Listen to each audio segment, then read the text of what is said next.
Lecture du Nouveau Testament tirée du livre des Actes des Apôtres, le chapitre 3, les versets 1 à 11. Pierre et Jean montaient ensemble au temple à l'heure de la prière. C'était la 9e heure. Il y avait un homme boiteux de naissance qu'on portait et qu'on plaçait tous les jours à la porte du temple appelée la Belle, pour qu'il demandât l'aumône à ceux qui entraient dans le temple. Cet homme, voyant Pierre et Jean qui allaient y entrer, leur demanda l'aumône.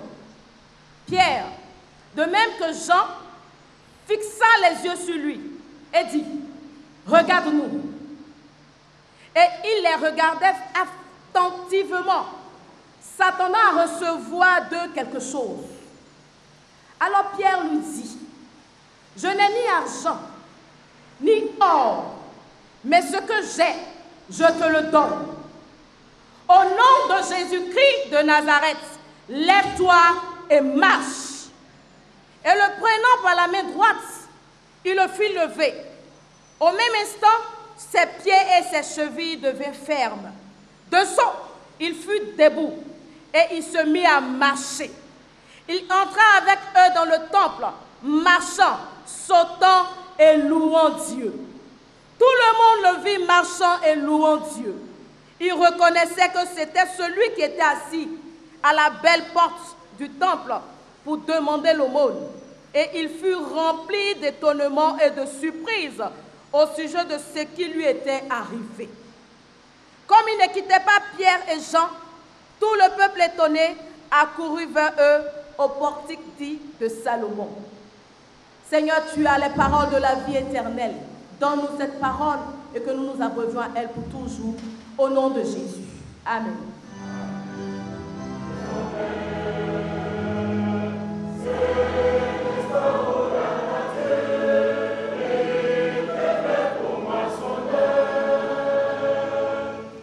Seigneur notre Dieu et notre Père, tu appelles, tu cries, tu cherches, et nous répondons à ta sollicitude. Ce matin, dans ce sanctuaire, tu nous as donné l'occasion de lire dans tes saintes Écritures. À cette heure, nous te prions pour que par ton Esprit Saint, tu nous en donnes le sens et l'application. Viens, Seigneur, instruire ton peuple ici rassemblé. Viens nous instruire, car nos âmes n'attendent que ta parole. Par Jésus le Christ, notre Seigneur. Amen. Amen. Frères et sœurs, ici rassemblés pour rendre grâce à Dieu, nous vous saluons dans le précieux nom de notre Seigneur et Sauveur Jésus le Christ. Nous vous remercions d'avoir accepté venir rendre grâce à Dieu en vous déplaçant aussi nombreux ce matin jusqu'à Nyangon, à Diamé. C'est pour nous une véritable preuve d'amour et d'attachement que vous témoignez et manifestez à notre égard. Sachez que le Tout-Puissant vous le rendra à justice. Amen. À travers le message qui a pour thème « Ce que j'ai, je te le donne, au nom de Jésus-Christ de Nazareth », tiré de Actes chapitre 3, verset 6, nous voulons ce matin partager avec vous le fait que nous sommes appelés à être comme le boiteux qui reçoit et comme Pierre et Jean qui donnent. Pour y arriver, nous vous invitons à nous suivre à travers la démarche suivante. 1. Situation contextuelle. 2. Explication. 3. Actualisation. Le livre des Actes des Apôtres, d'où est tiré notre passage de ce matin, est l'œuvre du médecin bien-aimé Luc. Écrit entre l'an 62 et 163 après Jésus-Christ, le livre s'adresse à Théophile, un homme des nations certainement converti au christianisme, et traite des œuvres de Dieu dans une création entièrement nouvelle, celle du royaume de Dieu dans le cœur des hommes. Le Seigneur travaille donc par la puissance de l'Esprit Saint, à la fois dans l'Assemblée et dans ses serviteurs, en particulier les apôtres. Ce livre a une importance particulière pour le temps actuel, car chaque croyant a reçu un service. Le Seigneur donne à ses serviteurs, dans sa parole, et en particulier dans ce livre, les instructions et les exemples utiles pour mener à bien le travail qu'il leur confie. Justement, le passage objet de notre prédication s'offre à nous comme un exemple éloquent d'accomplissement de l'œuvre à laquelle nous sommes tous appelés. Il traite de la guérison du boiteux. Que s'est-il réellement passé? La Pentecôte est passée et la vie ordinaire des habitants de Jérusalem a repris son cours. C'est dans cette perspective que Pierre et Jean se rendent au temple pour la prière. Luc prend soin de nous rapporter l'heure de la prière, la 9e heure. C'est l'heure habituelle de la prière. Elle correspond également à l'heure à laquelle le Seigneur Jésus-Christ mourut sur la croix. C'est donc à cette heure que Pierre et Jean se rendent au temple pour prendre part à la prière. À la porte du temple, Pierre et Jean font la rencontre d'un homme boiteux de naissance. De lui, il nous est rapporté qu'on le portait et qu'on le plaçait tous les jours à la porte du temple appelé la Belle pour qu'il demande l'aumône à ceux qui entrent dans le temple. Sa condition physique, sociale et émotionnelle était donc très bien connue des adorateurs réguliers au temple. La vie de cet homme se repose sur l'une des 3 bonnes œuvres demandées aux croyants juifs, à savoir l'aumône, les 2 autres étant le jeûne et la prière. L'homme fardeau, comme il nous plaît de le nommer, a pour unique métier la mendicité. De ce fait, il est dépendant de tous, dépendant de sa famille, qui vient le déposer tous les jours, puis le reprendre. Dépendant de la générosité des Juifs, qui viennent pour les prières tout au long du jour. On peut essayer d'imaginer sa vie. Elle est cloîtrée dans le quotidien de ce corps inerte. Elle est rythmée par le bon vouloir des uns et des autres. Elle est pétrie de cette souffrance physique et morale de ne pas pouvoir se mouvoir seule. Cette vie, on peut penser qu'elle n'est pas rose, qu'elle n'est pas agréable, qu'elle n'est pas bonne à vivre. Socialement, cet homme est un boulet familial. Professionnellement, ce n'est pas une grande réussite que de vivre de mendicité. Religieusement, son infimité fait qu'il n'a jamais eu le droit d'entrer dans le temple, puisqu'étant considéré comme impur. Jamais cet homme n'aura eu de sa vie le droit d'entrer dans ce lieu où pourtant il est conduit chaque jour et où il passe le plus clair de son temps sans avoir le droit d'y entrer. Socialement, professionnellement, religieusement, cet homme est un bon à rien, c'est un marginal, c'est un exclu de la société dont le seul espoir est de recevoir des croyants une pièce qui nourrira son ventre. Cet homme dont le portrait vient d'être peint, voyant Pierre et Jean qui allaient entrer dans le temple, comme à ses habitudes, leur demande l'aumône. La première parole de Pierre, assistée de Jean, après l'avoir intensément fixé des regards, est « Regarde-nous ». À cet homme, dont l'existence est si limitée, ces seuls mots « Regarde-nous » sont déjà une affirmation que l'homme existe. Pierre, ainsi que Jean, lui offrent un regard de considération, comme pour lui dire « Tu existes à nos yeux, et tu existes aux yeux de Dieu, dont tu ne peux t'approcher dans le temple. » L'homme va les regarder juste par obéissance, et à Pierre d'ajouter « Je n'ai ni argent, ni or, mais ce que j'ai, je te le donne. au nom de Jésus-Christ de Nazareth, lève-toi et marche. Pierre affirme ici n'avoir ni argent ni or, alors qu'en Matthieu chapitre 17, verset 27, le Seigneur lui avait fait découvrir une pièce de monnaie dans la bouche d'un poisson, et qu'en Luc chapitre 22, verset 8 à 13, Pierre et Jean avaient trouvé une grande chambre garnie lorsque le Seigneur les avait envoyés pour préparer la Pâque. Vont-ils alors prier pour que le Seigneur donne à cet homme un secours qui lui permet de continuer à vivre dans cet état? Non, absolument non. Le Seigneur, dans ce contexte précis, leur donne quelque chose de plus grand, quelque chose de plus merveilleux, quelque chose de plus beau, une chose à laquelle l'homme boiteux ne s'attendait nullement pas. Elle s'appelle ou elle se nomme la guérison. Par cette déclaration donc, Pierre venait de faire comprendre aux boiteux qu'il est riche de la puissance de Jésus qui guérit et qui affranchit l'humain de la servitude. Ce que Pierre possède et qu'il donne n'est rien d'autre que le Saint-Esprit de Dieu reçu le jour de la Pentecôte.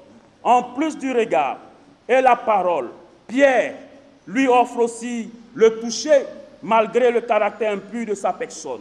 Le prenant par la main droite, il le fit lever. 3 des 5 sens sont donc mis en avant. La vue pour croiser et échanger ce regard, la parole qui lui est adressée et le toucher qui atteste d'une proximité, d'une compassion et d'un amour. Ce que j'ai, je te le donne au nom de Jésus-Christ de Nazareth. Quelle actualisation pouvons-nous en faire? Frères et sœurs ici rassemblés, pour rendre grâce à Dieu, nous vous proposons ce matin 2 identifications possibles. En premier lieu, comprenons tous que nous sommes ce paralytique à qui le message est adressé. Nous sommes ce paralytique pour qui Dieu veut le meilleur, veut la restauration, veut une vie pleine de sens. Nous sommes ce paralytique en qui Dieu veut détruire à tout jamais ce qui nous paralyse et nous rend inefficaces dans la vie et dans le service. Car tous, autant que nous sommes, nous avons nos paralysies, nous avons nos infirmités, nous avons nos souffrances, nous avons nos maladies, nous avons nos douleurs, nos échecs, nos difficultés, nos manques d'amour et nos frustrations. À l'image donc de ce paralytique, nous sommes aussi très certainement dans un schéma de peur, de questionnement, de doute et de dépendance totale. En effet, lorsqu'on est dépendant de tous, dépendant de ses proches pour être porté et supporté, et prétendre ainsi exister, comment ne pas être dans la peur? Peur qu'on nous oublie, peur de ne pas rapporter assez d'argent et d'entendre pour la énième fois qu'on est un poids, qu'on est un fardeau, qu'on est encombrant, qu'on est dérangeant, qu'on est un bon à rien.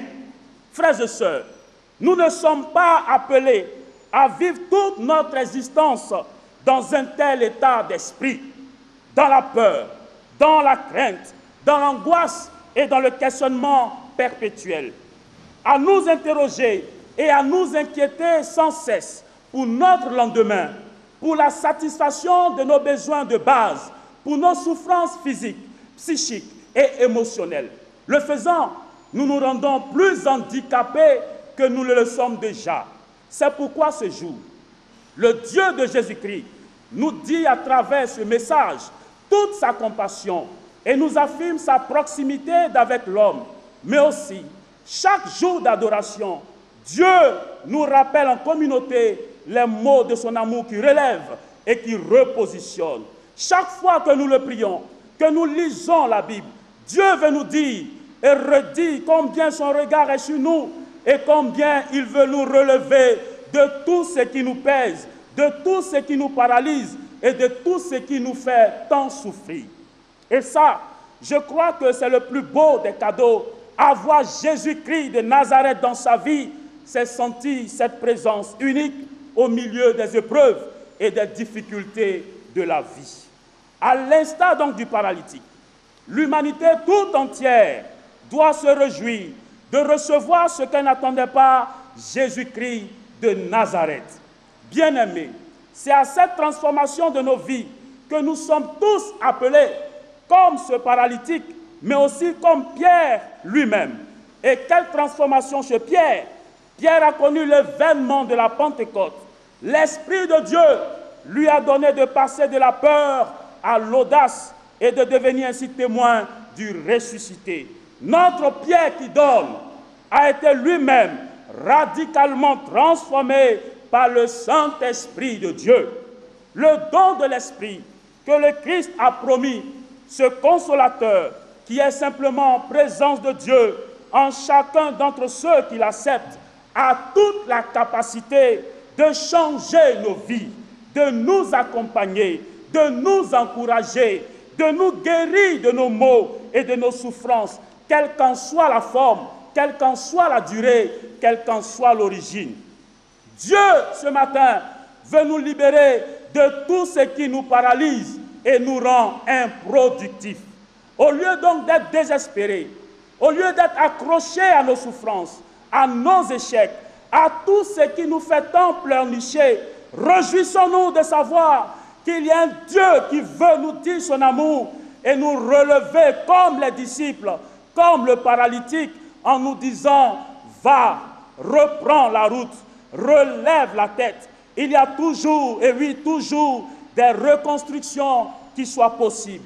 Il y a toujours un avenir plus radieux, une lumière plus forte que les ténèbres, quelle que soit la longueur de la nuit.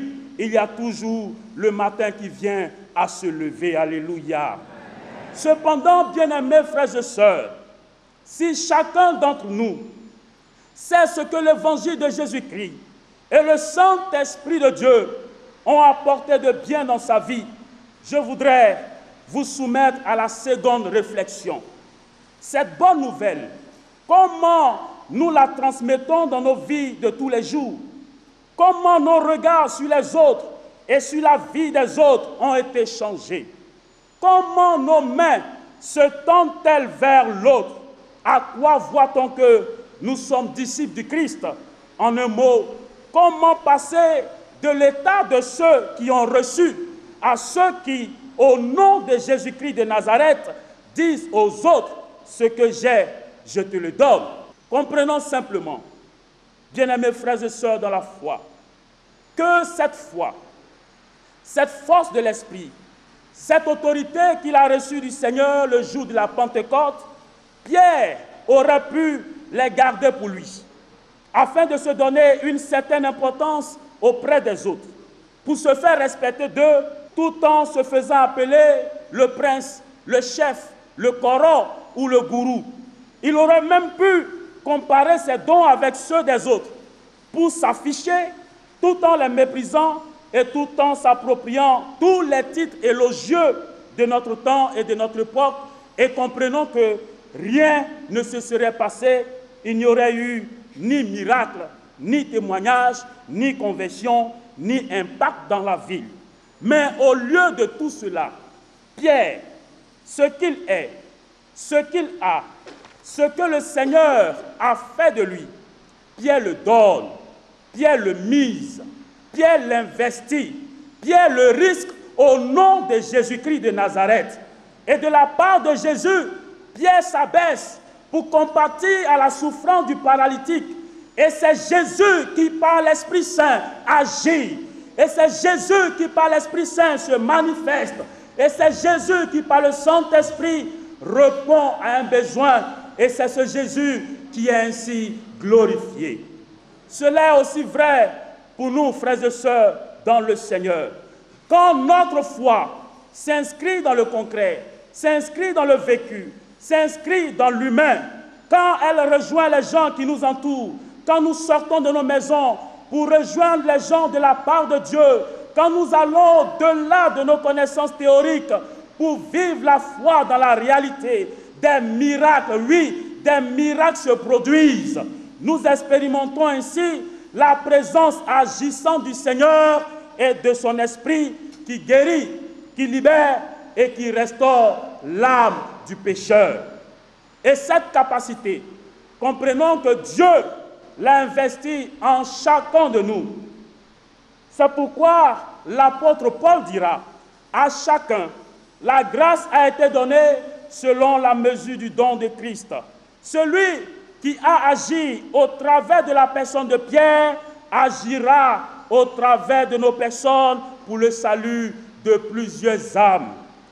Car dans notre pays, dans nos villes et villages, dans nos communautés locales, dans nos lieux de service et sur nos chemins, ils sont nombreux, ces hommes, ces femmes, ces jeunes, ces enfants qui ont perdu tout espoir de vivre parce qu'orphelins, veuves, licenciés ou encore au chômage depuis toujours, bien que diplômés. Ils sont nombreux, ceux et celles qui, pour survivre, doivent s'investir dans des activités illégales et illicites. Ils sont nombreux, ceux et celles qui sont les habitations des démons et qui traînent des maladies de tout genre. Ils sont nombreux, ceux et celles qui, pour surmonter les difficultés de la vie, sombrent dans l'alcool, la drogue et la prostitution, et qui attendent de nous, en tant qu'enfants de Dieu, en tant que chrétiens, une parole, une visite, un regard, un toucher ou une prière. Frères et sœurs, comprenons que nous avons l'impérieux devoir de redonner de l'espoir à ces personnes en leur annonçant l'évangile de Jésus-Christ, en priant pour elles ou avec elles, en les aidant par les actions sociales et par tout autre moyen susceptible de leur donner de retrouver leur dignité d'humain. C'est vrai que nous ne sommes pas appelés à vider sans cesse nos poches et nos porte-monnaies pour les autres, mais nous sommes appelés, en tant que disciples du Christ, à tendre nos mains, peut-être vides, mais à les tendre quand même au nom de Jésus-Christ de Nazareth. Et Dieu qui sauve saura lui-même les remplir de ce qui est nécessaire pour le prochain.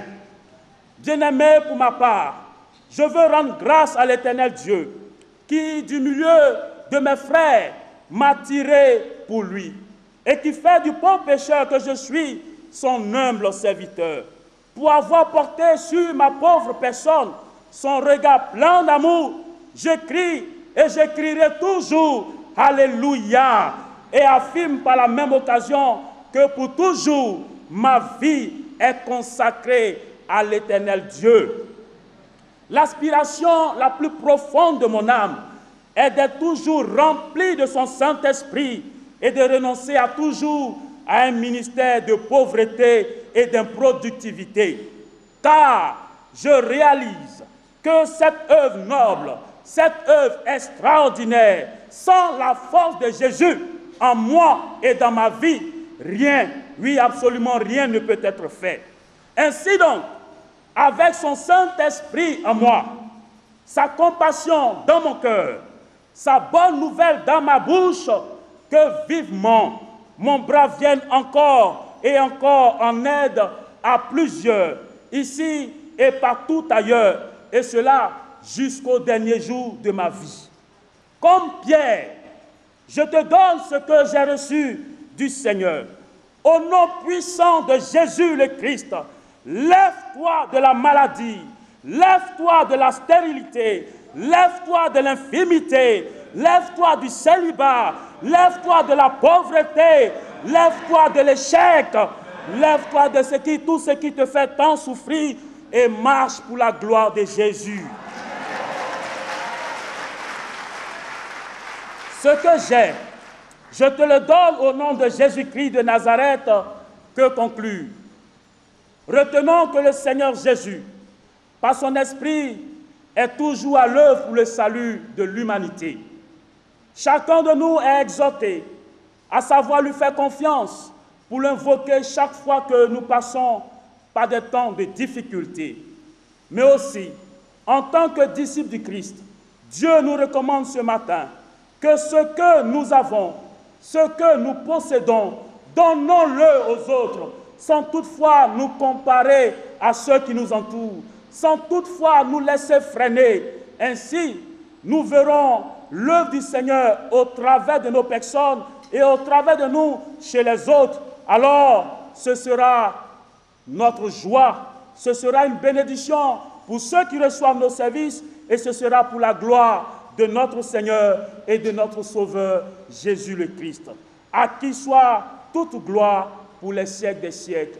Amen.